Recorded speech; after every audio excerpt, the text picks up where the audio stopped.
Un sage a dit un jour, si tu veux le meilleur CV, écris à Le Boussier. Et certains l'ont pris au mot. Il y a quelques jours, la chance est passée et certains ont pu très vite saisir la leur. J'ai la chance de lire ce soir 7 CV de mes abonnés YouTube, ceux-là qui sont souvent présents, qui guettent les notifications de la cloche et qui savent saisir les bonnes opportunités. Voici donc le CV à 10 millions, le CV qui vous fera gagner, remporter n'importe quelle bourse d'études. Si en plus vous avez un lourd dossier derrière. Parce que c'est le CV qui parle d'abord pour vous, c'est le CV qui vous représente et il faut que cette présentation soit soignée et agréable. On va donc se retrouver derrière mon écran pour décortiquer les CV, dire quelles sont les faiblesses et quelles sont les choses à améliorer. Malheureusement, je ne pourrai pas vous mettre ces CV à l'écran, hein. C'est le principe du jeu. Donc, je vais les lire, mais je pense que si vous êtes attentif, vous allez déceler quelles sont les erreurs et quelles sont les choses à améliorer pour votre CV également. Restez jusqu'à la fin. Bon, c'est parti, on va découvrir les CV un à un. Bon, déjà, je vais commencer par ton CV, Eve. C'est une erreur qu'il ne faut plus jamais faire. Un CV ne s'envoie pas en version Word. C'est toujours en version PDF. Un CV qu'on envoie en version Word, ce n'est pas professionnel, ça renvoie à une mauvaise image du candidat. Et en plus, il est possible qu'il y ait beaucoup de décalage. Les Word ne sont pas forcément les mêmes. Donc, le dossier, le document ne va pas arriver chez le professeur, le comité de sélection ou n'importe qui sous la bonne forme, sous la forme que vous aviez lorsque vous faisiez votre tirage. Donc, faites vraiment attention pour cela. Alors, premier point, toujours envoyer le CV en PDF. Le deuxième point, c'est de toujours faire votre CV sans photo d'identité. Un CV avec photo, ce n'est vraiment pas conseillé. C'est pourquoi pour certains postes, pour des recrutements ou même pour des candidatures données, les recruteurs refusent des CV avec une photo d'identité. Ils refusent tout de suite. Donc, ne faites pas. Je n'ai pas postulé avec une photo. Ceux que je connais, ceux que j'ai accompagnés par la suite depuis 2 ans, ne l'ont pas fait, donc vraiment évitez. Identité, le nom, les prénoms, la date et le lieu de naissance, ok. La profession étudiante. Bon, la profession, ce n'est vraiment pas nécessaire. Il faut vraiment faire attention à ça. Dans un CV, les lignes comptent beaucoup. C'est vrai que pour les bourses d'études et tout, il est souvent demandé 2 pages, jusqu'à 2 pages, quoi. Mais chaque ligne compte. Chaque ligne compte. Il faut vraiment veiller à ça. Les numéros de téléphone sont présents, c'est très bien. On a l'email cliquable. C'est parfait. Maintenant, je ne sais pas pourquoi tu as fait beaucoup de tableaux dans ton CV. C'est pas esthétique, ça ne renvoie pas une image professionnelle de ton CV. C'est vrai que tu as pris le soin de bien rendre les informations, hein. On a 2023 d'abord, 2022 ensuite, 2021, 2020. C'est très bien, c'est parfait, mais ce n'est pas nécessaire. Maintenant, l'autre chose, si, bon, dans ton cas, Eve, tu avais la mention bien au bac, c'est parfait, mais si vous n'avez pas une mention particulière, si vous n'avez pas quelque chose à mentionner vraiment par rapport à votre bac, ce n'est pas vraiment important. Ce n'est pas important, surtout si vous candidatez pour des bourses de master. Ce qui compte vraiment, c'est quel a été votre parcours en licence. Si en revanche, pendant votre terminale, vous étiez très bon élève, vous aviez la mention très bien, vous aviez un bon classement au rang national par exemple, au plan national, pardon, par exemple, oui, là, ça peut être intéressant à valoriser. Mais si ce n'est pas particulièrement pimpant, non, il faut éviter. Comme je l'ai dit tout à l'heure, les lignes comptent vraiment dans le CV. Faites attention. Maintenant, là, tu as parlé de ton cursus scolaire et universitaire. On va plutôt parler de cursus universitaire ou tout simplement parcours académique. C'est souvent ce qui revient, c'est le classique dans le CV. Parcours académique. Et à cela, tu peux ajouter les formations continues comme tu l'as fait. Maintenant, toi, tu as fait une session carrément pour l'information continue. Ok, c'est pas mal, c'est pas mal. D'accord. Oui, là aussi, tu as bien respecté la chronologie décroissante là. C'est parfait. Ok, les expériences professionnelles aussi. Participation au concours de plaidoirie. Autre expérience. Moi, je l'aurais mis dans les expériences professionnelles, par exemple. Soit dans les... Mais non, c'est... Ah, c'est un concours. C'est la participation à un concours.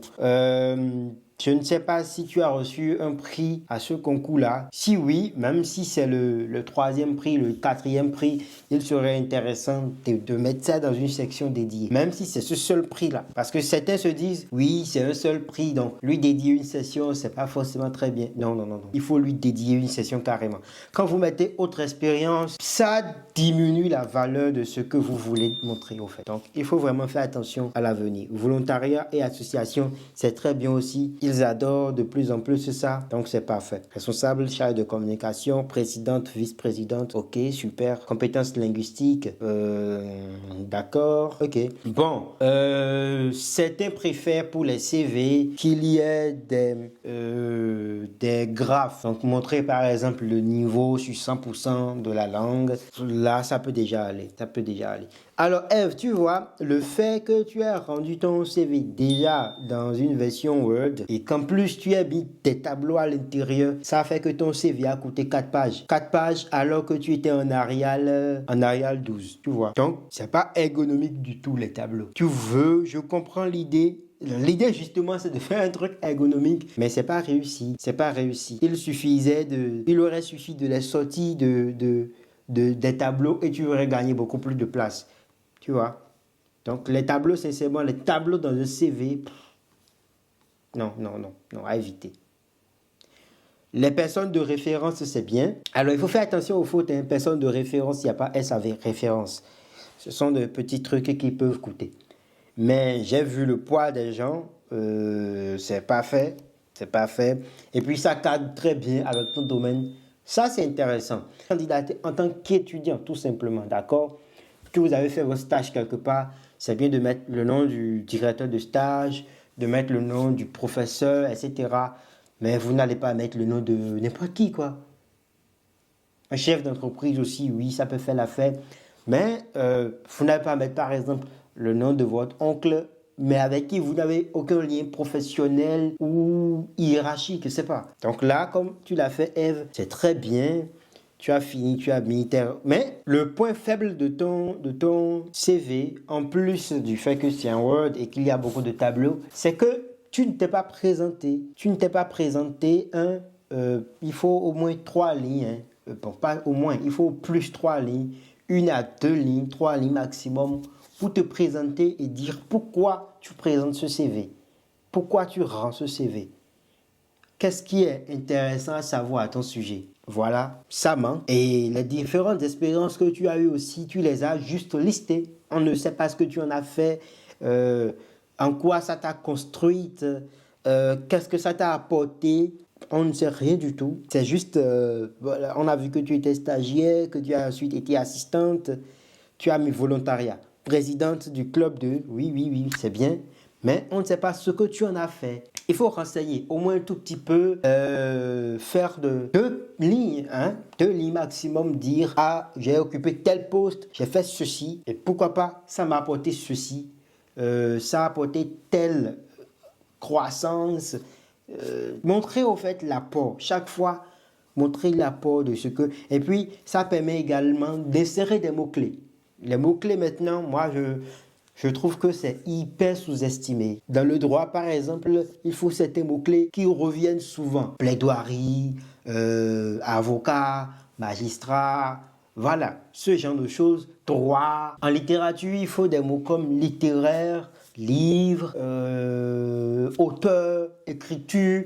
Voilà ce genre de choses. Il faut vraiment faire attention à ça. Ça compte. Donc, ton CV à revoir encore. Sur Canva, tu as des modèles Eve pour améliorer tout cela. Il faut dégrossir un peu, détailler les expériences que tu as eues, que ce soit en volontariat, que ce soit tes expériences professionnelles, et avoir un tout petit paragraphe qui te présente la formation que tu espères, la formation que tu sollicites. Voilà, ce genre de choses, ces petites choses-là. Alors, je passe maintenant à Clément.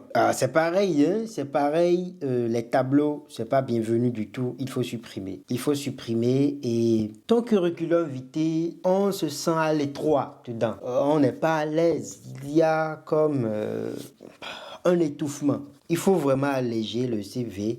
Et tu vois, c'est déjà trop simplé au fait comme CV. C'est juste une feuille papier rame là, sur laquelle tu as écrit, quoi. C'est un peu trop basique. C'est un peu trop basique, il faut revoir ça. Maintenant, ce PPC bac, c'est pas nécessaire du tout. C'est vraiment pas nécessaire, il faut supprimer ces sessions-là. Par contre, le nom, c'est bien, le prénom, le lieu de naissance, l'âge, d'accord. La nationalité, oui, aussi. Ah oui, je ne l'ai pas dit pour Eve, mais la nationalité, c'est important. C'est important, il faut mentionner la nationalité. Oui, alors, d'accord. Études et diplômes obtenus. Ok. Alors, expérience professionnelle. Stage en français. Alors, chez Clément, par contre, tout est mélangé. Hein? Tout est mélangé. On passe rapidement de 2023 à 2024, de 2024 à 2023. Non, c'est pas bien du tout. C'est pas bien du tout. Il faut procéder par ordre décroissant, d'accord? Une chronologie décroissante. Donc, de la date la plus récente à la date la moins récente. 2024, 2023, 2022, etc. Maintenant, tu as été enseignant, ça se voit, mais tu n'as pas besoin de décliner tout ce que tu as fait en tant qu'enseignant. C'est bien, tu mentionnes le stage, c'est très important. Tu dis ensuite que tu as été enseignant de français, là aussi c'est bien, mais correction de l'examen blanc du BPC, correction de l'examen blanc du bac, c'est vraiment pas nécessaire. Les travaux dirigés, peut-être les travaux dirigés. Mais là, tu vois, c'est tout à fait normal. On sait que ça, c'est du ressort d'un professeur. Donc, tu n'es pas obligé de décliner tout ce que tu as fait. Ça prend utilement de la place sur ton CV. Les connaissances linguistiques aussi. C'est très bien de mentionner toutes les langues locales que tu maîtrises, mais à l'international, je ne pense pas que ça puisse vraiment te servir. Hein. Tu peux mettre maîtrise des langues locales, français, anglais, c'est très bien. Tu vois, personne ne va te recruter pour un master de lettres parce que tu parles très bien tori. Non, on va te recruter parce que tu parles bien français, parce que tu parles bien anglais, parce que tu parles bien espagnol ou allemand, etc. Selon les spécificités, selon les prérequis du master. Maître tori, fond yoruba, c'est très bien pour un poste au niveau local, par exemple. Un poste où tu sois dans l'obligation d'aller au contact des populations, etc. Mais là, dans ce cas, ce n'est pas nécessaire. Les distinctions, il y en a beaucoup, oui, c'est très bien. D'accord, toutes en 2022. Maintenant, tu mets les distinctions entre parenthèses, les prix. Oh, quand même, les distinctions, ce sont les prix. Il faut éviter. D'accord? Ils savent ce que c'est qu'une distinction. Il faut éviter. Alors, lauréat du prix littéraire, ok, attestation, lauréat, d'accord. Alors, ce que je vais te conseiller, c'est de mettre d'abord les prix que tu as reçus, puis de mettre, pour finir, attestation de participation au prix.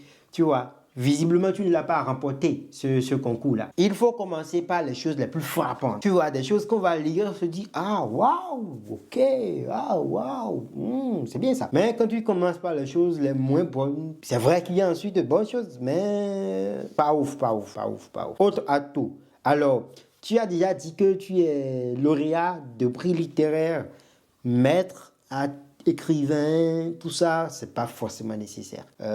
Correcteur de manuscrit, pas vraiment nécessaire, en fait. Pas nécessaire. Le CV, sincèrement, c'est pas un fourre-tout, hein. Je sais que c'est une belle expérience qu'on a envie de montrer, mais ce n'est pas obligatoire, quoi. Tu vois, c'est ce que j'essaye de te dire. Chroniqueur du blog à titre révélation, pas nécessaire. Les loisirs, ok. Alors, il faut éviter un truc, hein. Il faut éviter.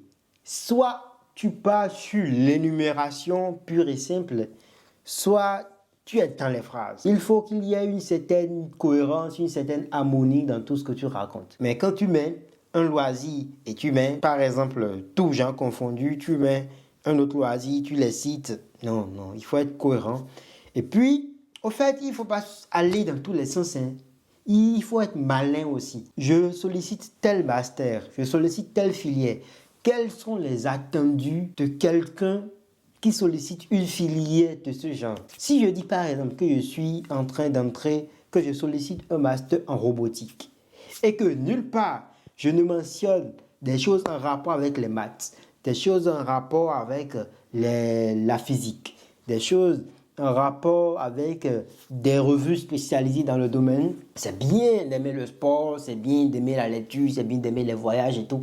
Mais il faut quand même un gros focus entre un gros lien, rapport entre ce que vous sollicitez et ce que vous faites déjà. Là, il manque les références. C'est très important, les références, surtout quand c'est de gros noms. Je l'ai déjà dit, il faut aérer un peu plus le CV, d'accord? Faire un truc quand même un peu esthétique. On peut être sobre, mais esthétique quand même. Donc voilà, c'est tout ce que je peux dire à propos. Réduire la police aussi. C'est déjà trop gros, il me semble que là, c'est du 14. C'est trop gros, il faut essayer de diminuer un peu.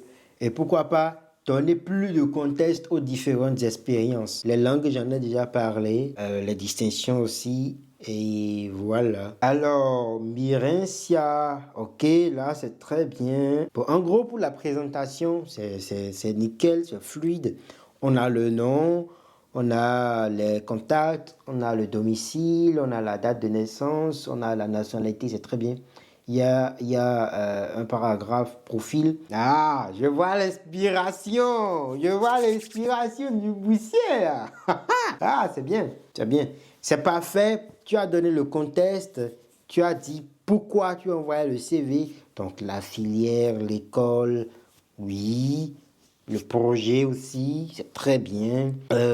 Oui, c'est parfait. Alors, je vais te demander peut-être pour le paragraphe de condenser, hein, de faire un truc de vraiment 3 lignes, 4 lignes au grand maximum.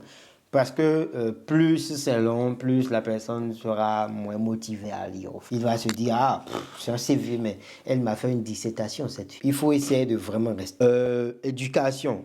Moi, je ne dirais pas éducation, je dirais peut-être expérience académique, parcours académique, scolarité, mais éducation, ça me dérange un tout petit peu. Alors, oui, très bien. C'est parfait. Ok, c'est bien. Prix et distinction. Alors, prix et distinction. Prix, c'est distinction, quoi. Tu choisis, d'accord, tu choisis un. Mais là, je vois que c'est la même chose, au fait. C'est la même chose. Bah, tu t'es dit, bon, si je leur énumère plusieurs choses, ils vont se dire, ah, ok, c'est une chatte, cette fille. Non, mais on se rend tout de suite compte que c'est la même chose. C'est même comme si c'est toi qui te perdais, au fait. Au lieu de vouloir essayer de les avoir. Donc, non. Il suffit de mettre ce que tu as mis là, la même chose que tu as décliné là. Il suffit de mettre ça et c'est bon, hein, tu as ça dans la poche. Hein, non, parce que tu recherches quelque chose et on se rend compte que, au fait, tu l'as déjà. Donc, tu es habitué. Tu n'as pas besoin de mentir ou de faire plusieurs sections de la même chose pour expliquer. Non, on voit ça tout de suite et c'est bon. Je l'ai déjà dit tout à l'heure, même avec une seule expérience, même avec un seul prix, une seule distinction, ça donne une idée déjà de qui vous êtes. Expérience professionnelle et stage, ok? Bon, tu n'as pas besoin, Mirencia, de donner le délai. Hein. Quand tu dis déjà de septembre à octobre, on sait le nombre de temps que ça a fait. Hein. Tu n'as pas besoin encore de mentionner ça. Ça surcharge le CV inutilement. Alors là aussi, c'est pareil. Tu as donné un peu trop d'informations déjà sur l'expérience que tu as eue. Montage, organisation, participation. Non. Non. Et puis tu vois, tu as énuméré les choses sans faire des listes à puces. Des listes à puces, pardon. De sorte que c'est pas très agréable à voir, il faut vraiment écarquiller les yeux, lire avant de voir l'information que tu donnes. Les gens n'aiment pas ça, ils aiment obtenir l'information assez vite, le plus facilement possible. Donc moi, je te conseillerais d'aller sur maximum 3 listes à plus pour chaque expérience. 3 listes à plus pour le volet expérience professionnelle, puis donc ce que tu sais, et 3 listes à plus maximum pour le stage. Maintenant, si tu vois que les mêmes choses se répètent, il faut éviter, il faut changer. Quand on voit les mêmes choses au niveau du stage et les mêmes choses au niveau de l'expérience professionnelle elle-même, c'est un peu redondant et inutile. Donc, il faut passer. D'accord? Voilà. J'ai été un peu dans ton cas, donc je sais de quoi je parle en plus. Activité extra-académique, ok. Pour revenir sur les CV que j'ai juste là, Je vous conseillerais plutôt de partir sur les expériences professionnelles quand vous en avez, avant d'arriver aux expériences, avant de parler de l'expérience académique ou du parcours académique. Quand vous avez une expérience professionnelle, c'est plus valorisant, un, et de deux, ça donne une idée de logique au fait. Parce qu'on finit les études avant de commencer à travailler. Et comme on l'a dit déjà, il faut l'expérience la plus récente à l'expérience la moins récente. Donc, la logique veut que vous soyez maintenant en train de travailler, donc en situation professionnelle, et que votre expérience académique soit derrière vous. Même si vous avez travaillé pendant un bout de temps et que vous avez repris les études, il faut quand même mettre l'expérience professionnelle avant de mettre l'expérience académique. Donc voilà, les expériences extra-académiques maintenant. Donc dans ce cas-là, les expériences extra-académiques peuvent précéder l'expérience académique même. Bon, c'est pas obligatoire, hein, mais ça peut. Je ne sais plus, mais il me semble que c'est ce que moi j'avais fait. Ou que c'est venu après, je ne sais plus trop. Bien, membre de... Oui, c'est très bien, belle expérience. D'accord. Là aussi, tu as voulu donner trop d'informations, il faut essayer de compresser, d'accord? De résumer les choses. Promotion, membre de l'association, ah oui, ok. Tu vois, tu as de très belles expériences extra-académiques, donc il ne faut pas que la façon dont c'est rendu rebute. Essaye de souligner les choses. J'ai constaté dans la plupart des CV que vous ne faites pas ça. Le gras, l'italique, le soulignement sont très importants dans un CV. C'est vraiment très important parce que vous accrochez l'œil tout de suite, vous attirez l'attention de celui qui lit sur ces informations-là. Les mentions, par exemple, c'est très important. Les prix, les moyennes. Vous pouvez même avoir une petite moyenne, mais la mention à côté peut permettre de valoriser ce que vous montrez. Par exemple, quand vous avez eu 12 ou 13, c'est toujours la même mention, assez bien. Mais avec 12, quand vous mettez assez bien, ça fait comme un effet magique. Ça rehausse votre note. Donc, il faut vraiment utiliser ça sans en abuser, hein, bien sûr. Le gras, l'italique et le soulignement, c'est vraiment très, très intéressant. Donc, tu as de belles expériences extra-académiques. Les activités, elles sont agréables, mais il faut vraiment essayer de résumer et de ne vraiment prendre les informations que lorsqu'elles sont assez intéressantes, quoi. Niveau linguistique, tu as créé une session, mais c'est vide. Et c'est seulement dans compétences que tu mets français, langue maternelle d'apprentissage. Tu vois quoi, c'est pas joli. Il faut déplacer ça, il faut remonter, mettre l'expérience. Maintenant, nulle part tu as parlé de français, mais c'est complètement en bas que tu viens, d'anglais, pardon. Mais c'est seulement complètement en bas que tu viens mettre maîtrise partielle de l'anglais parlé écrit. Pas ouf. Donc, dans le niveau linguistique, tu déplaces français, langue maternelle et anglais. Au lieu de mettre maîtrise partielle, c'est ce que moi j'avais fait. Cette phrase-là, c'est exactement ce que moi j'avais dans mon CV, maîtrise partielle de l'anglais, parler, écrit. Mais 2 ans sont passés depuis que j'ai fait mon CV. Et c'est pas parce que moi j'ai eu le prix, c'est pas parce que j'ai eu la bourse avec que je vais vous reconduire sur les mêmes choses. Ça marche forcément parce qu'il y a des gens qui ont eu la bourse cette année en copiant exactement mon CV. Mais il y a des choses qui marchent plus. D'accord? Donc, il faut toujours continuer à innover. Au lieu de mettre maîtrise partielle de l'anglais, parler, écrit, tu peux mettre anglais courant. Anglais courant, c'est-à-dire que tu peux avoir une discussion dans la rue, tu peux échanger des mots avec des gens, voilà, sans forcément être dans un anglais très académique, très très professionnel non plus. On sait que tu te débrouilles quand même en anglais. Maîtrise partielle, au fond, ça ne veut rien dire du tout. Hein. J'ai fait ça, je l'ai dit, je le confesse. C'était sur mon CV. Mais je vois mieux aujourd'hui et je veux partager cette meilleure vision-là avec vous. Cette meilleure vue-là avec vous. Voilà. Maintenant, les compétences techniques. Compétences informatiques basiques. Non, mais qu'est-ce que tu fais? Oh, non. Tu te dévalorises. C'est grave. Comment tu peux mettre informatique basique, compétences informatiques basiques? Non. Le CV, c'est pour que tu te vendes. Jamais tu ne montres que c'est basique. Tu dois montrer que tu fais partie des tchads, que tu fais partie des 1% de la terre qui maîtrise la chose, même si ce n'est pas le cas. Il faut te vendre. Tu peux mettre par exemple là, au lieu de mettre compétences informatiques basiques, tu mets maîtrise totale ou maîtrise parfaite de la suite Microsoft Office. Ça change tout. C'est la même information, mais la façon de rendre, ça change les choses. Il ne faut jamais se dévaloriser dans un CV. Compétences de laboratoire. Ok. Mais c'est basique, hein. C'est ce qui est attendu de quelqu'un qui a fait ta filière, quoi. Donc, il faut trouver une autre manière de rendre ça, un autre moyen de rendre ça plus sexy. Chaque fois que vous donnez une information, pensez au moyen de rendre ça sexy. De sorte que celui qui lit se dise « Waouh, elle maîtrise Word !» Alors que c'est rien de ouf du tout. Voilà. Maintenant, il y a aussi un souci d'harmonisation dans ton CV. Je l'ai déjà dit, on se sent un peu à l'étroit aussi. Mais tu vois, tu as mis compétences techniques et compétences relationnelles et comportementales. C'est sur la même ligne que la dernière compétence que tu as énumérée. Alors que c'est en gras et ça doit être normalement à la ligne.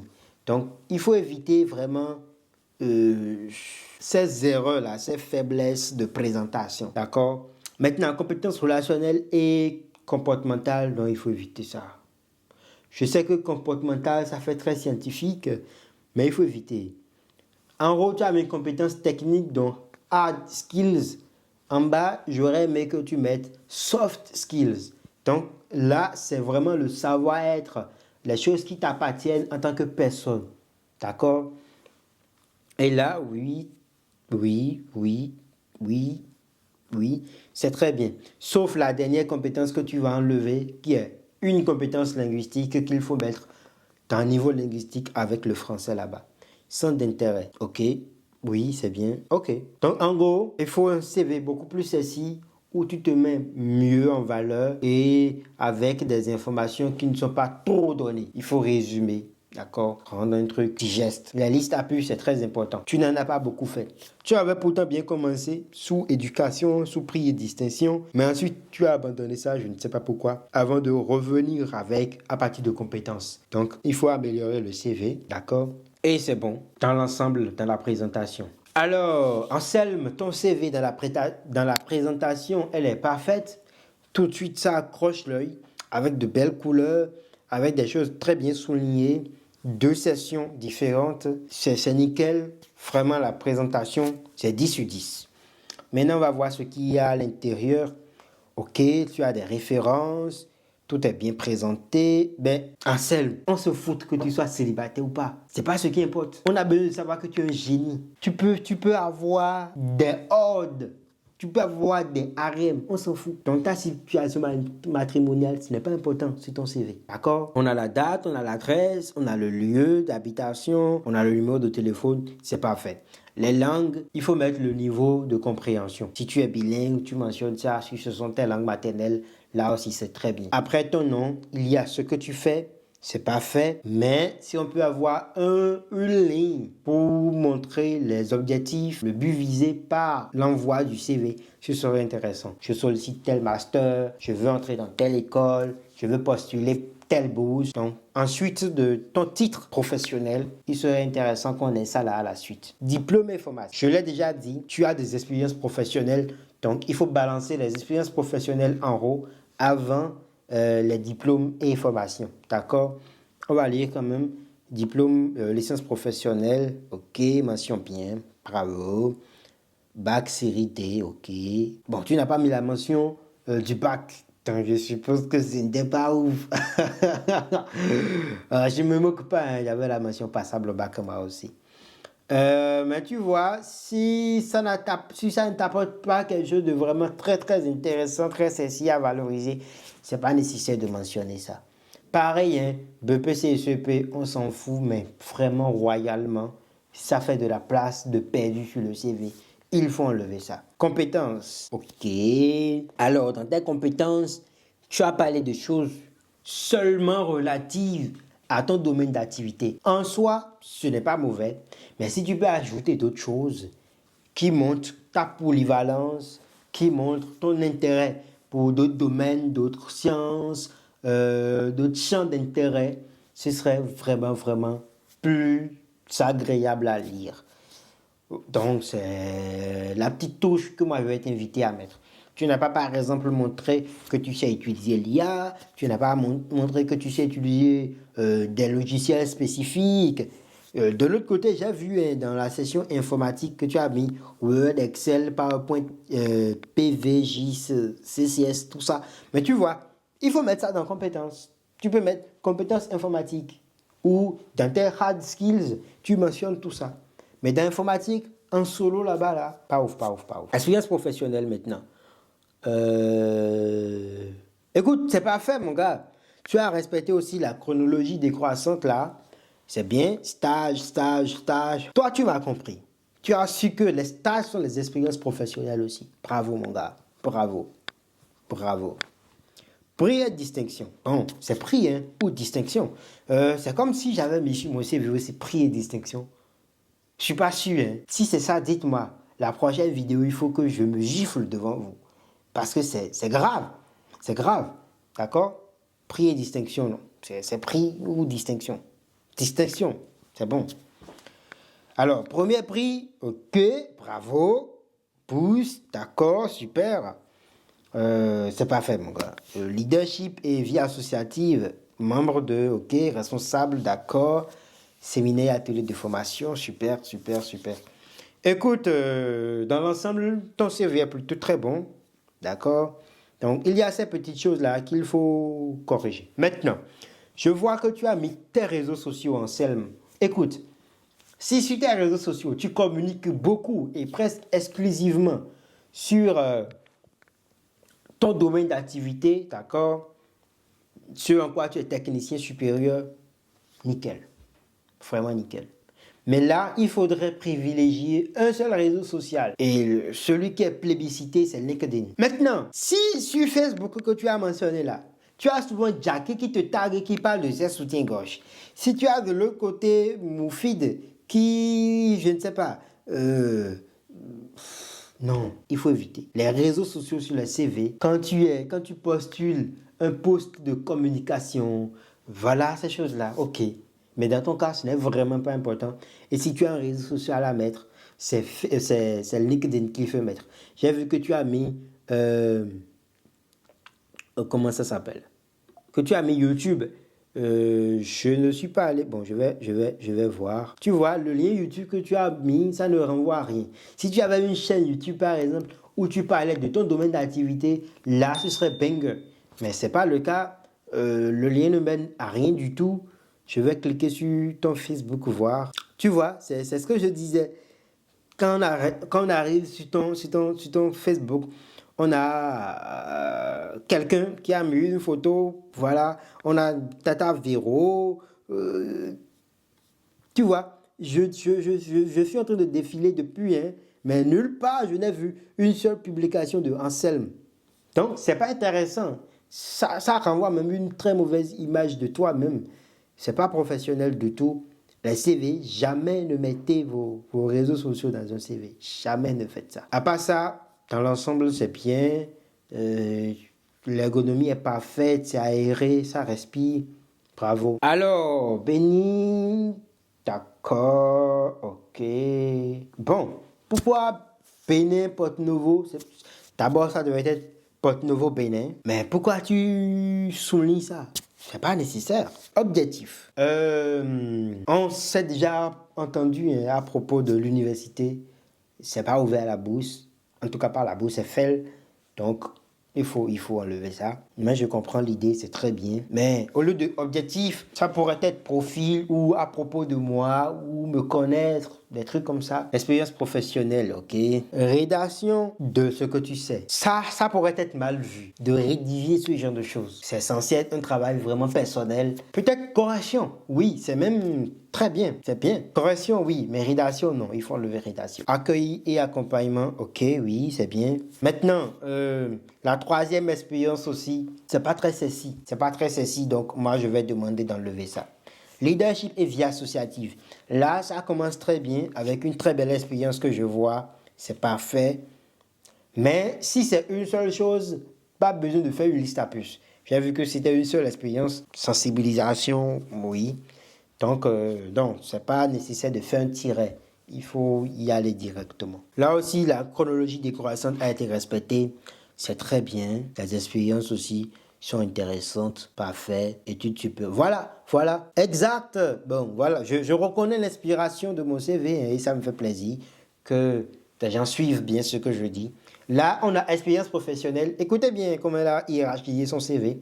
Expérience professionnelle d'abord, leadership et vie associative ensuite, avant maintenant le parcours académique. Parce qu'on sait que de toute façon, si vous sollicitez un master, c'est que vous avez un certain parcours académique. Mais le truc, c'est que vous montrez d'abord vos plus. Vous ne sortez pas directement des classes. Vous avez déjà plusieurs expériences que vous valorisez. C'est parfait. Leadership et vie associative, c'est purement moi, ça. Voilà, bah c'est ça. Mais voilà, je me rappelle, je n'ai pas même pris une distinction sur mon CV. Ok, c'est bien. On a l'expérience elle-même de... Oui, on a le stage. D'accord, c'est parfait. Bien, après ton... Tu vois, là maintenant, il serait bien de souligner, de mettre en gras la mention. Mention très bien, c'est beau, c'est magnifique. Mais il faut mettre ça en gras. Mettre ça en gras, gras italique et même souligné. Maintenant, but de la banque d'images. Bon, sincèrement, c'est pas nécessaire, il faut enlever ça.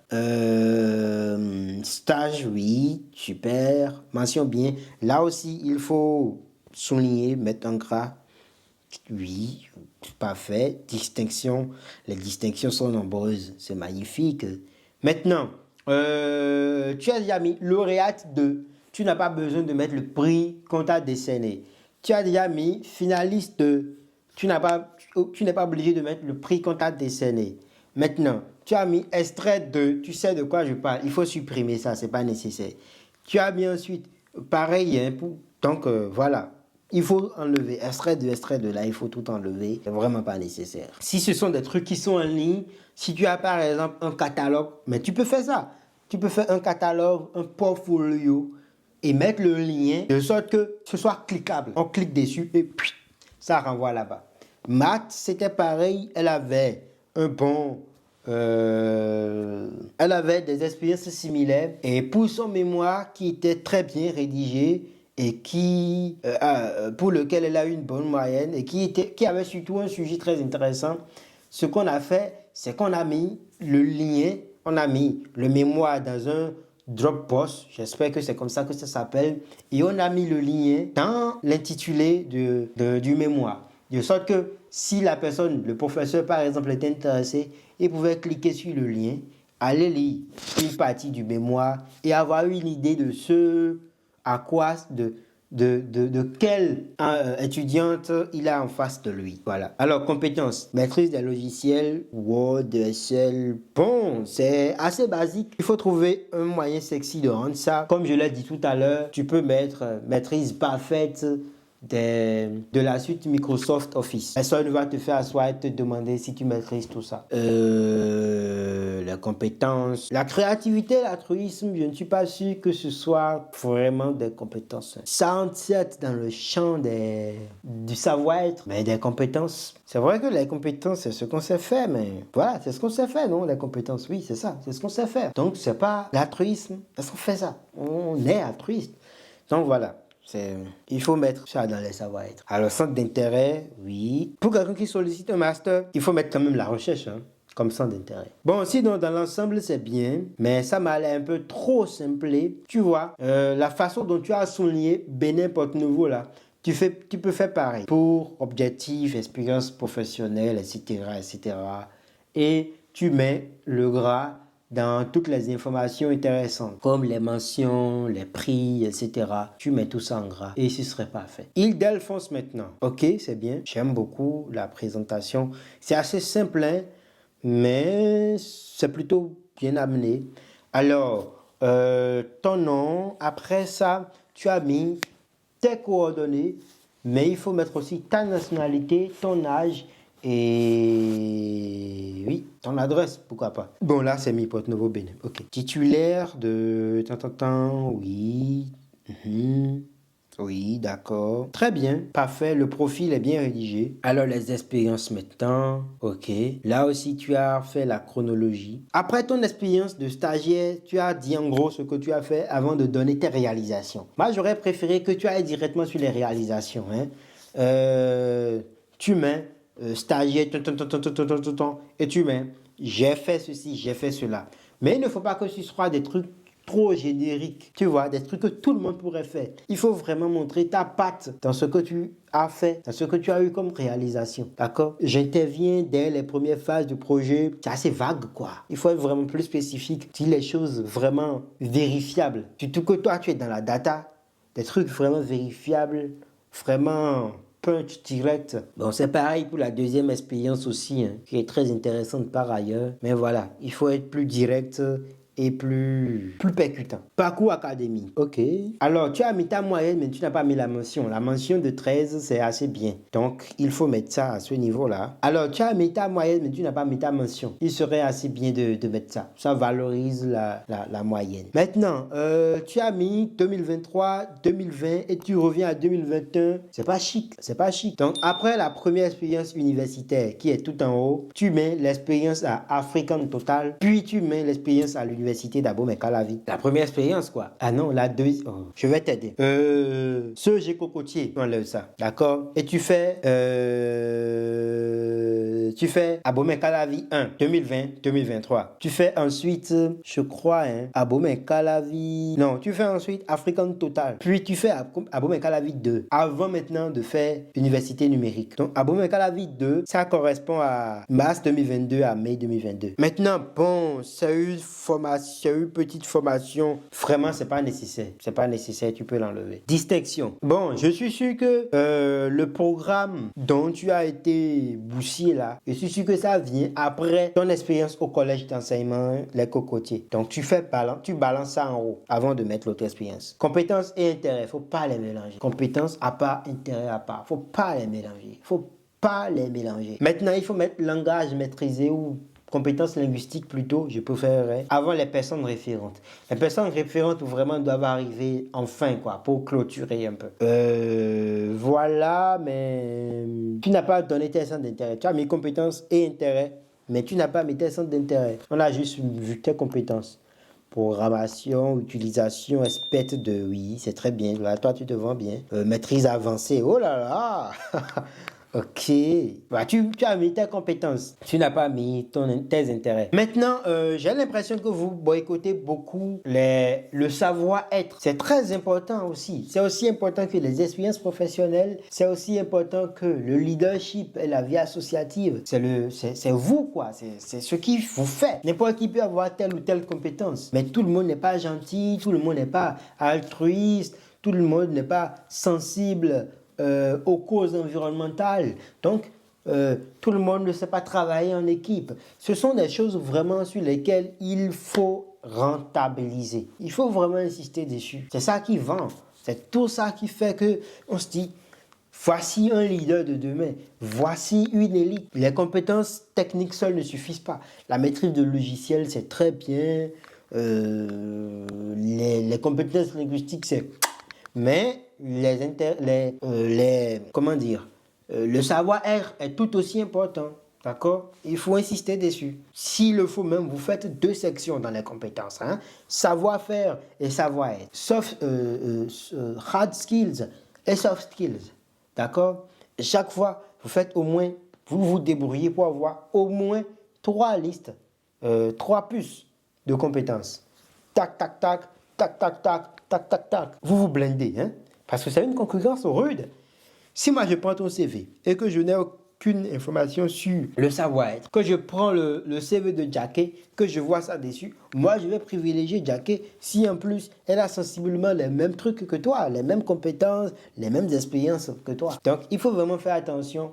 Le CV doit être comme votre produit. Vous devez vendre ça à tout prix et vendre ça le plus cher possible. Allez-y à fond. Ne mentez pas. Mais il y a de petites menteries qui sont acceptées.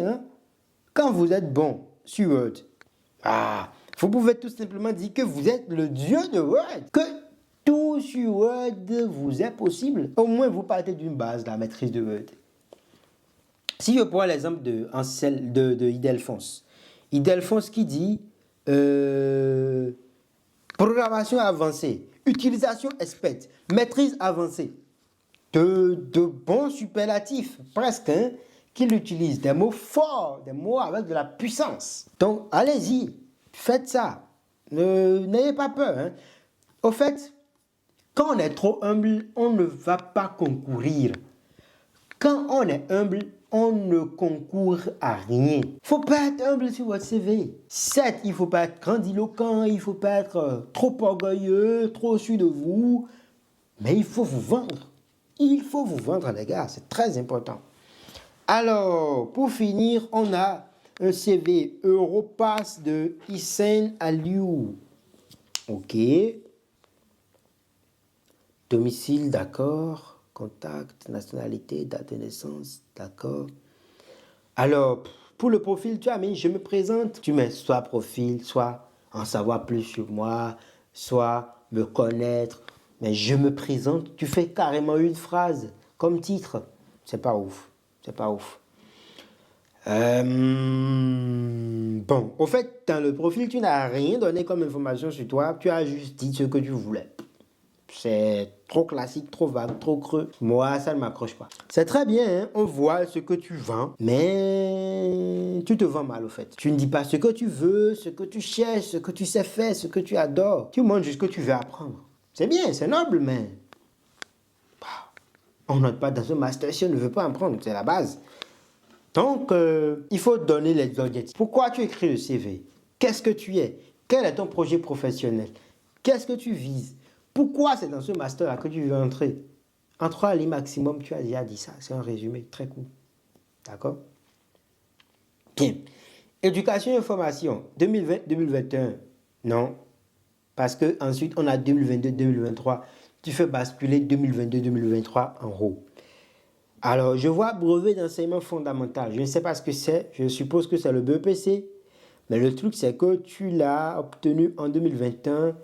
Et déjà en 2022, tu avais le bac. Bon, je ne sais pas ce que c'est. Je ne sais pas si c'est un diplôme universitaire.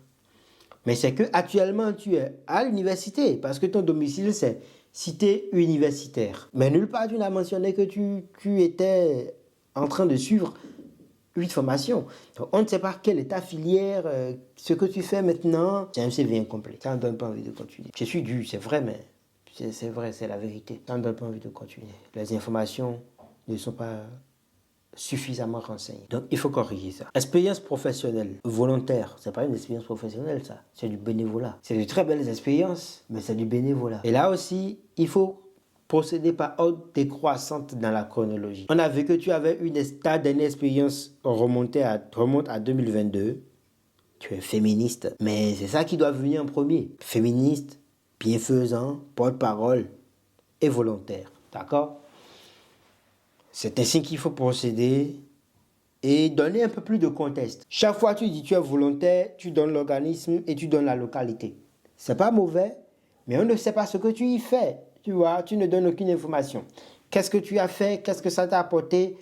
Qu'est-ce que tu as fait de significatif que les autres n'ont pas fait, par exemple? On n'a aucune information dessus. C'est un CV fait à l'arraché, comme ça n'aide pas, hein. Bon, ça ne t'aide pas, quoi, parce que moi, je n'aurais pas beaucoup de contexte pour te dire, ok, c'est ceci qu'il faut améliorer, c'est cela qu'il faut revoir. Maintenant, les compétences linguistiques, tu mets compréhension orale, compréhension écrit, expression orale en continu, interaction orale, ton. Non, si tu as un niveau C1 en arabe, par exemple, tu mets arabe, niveau C1. Et là, c'est très bien. J'aurais même dit, depuis, c'est toi qui as été le plus chad de tous. Parce que c'est toi seul qui as donné une valeur quantifiable de ta maîtrise linguistique. Mais quand tu mets tout ça là, c'est bien, hein, mais ça surcharge le CV inutilement. Donc tu mets arabe, niveau temps, anglais, niveau temps, roumain, niveau temps.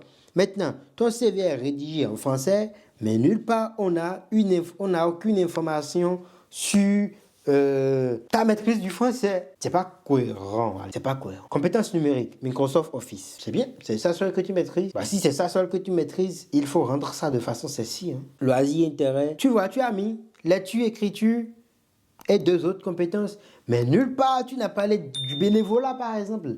Nulle part tu n'as parlé du féminisme, alors que tu es féministe. Tu vois, il n'y a pas beaucoup de cohérence dans ton CV. Il faut insister sur les choses. Dans toi, tes centres d'intérêt, on doit voir bénévolat. D'accord? Dans ton savoir-être, on doit voir altruisme. On doit voir propension à aider les autres. Tu vois, ce genre de choses. Ton CV, il est à revoir. Voilà les amis, j'ai fini le tour des 7 CV. J'espère que ces différentes informations vous ont aidé. Si j'ai lu votre CV et que vous avez une question en particulier à poser dessus, n'hésitez pas à répondre en commentaire. Je vais vous donner des pistes, vous donner des réponses. D'accord?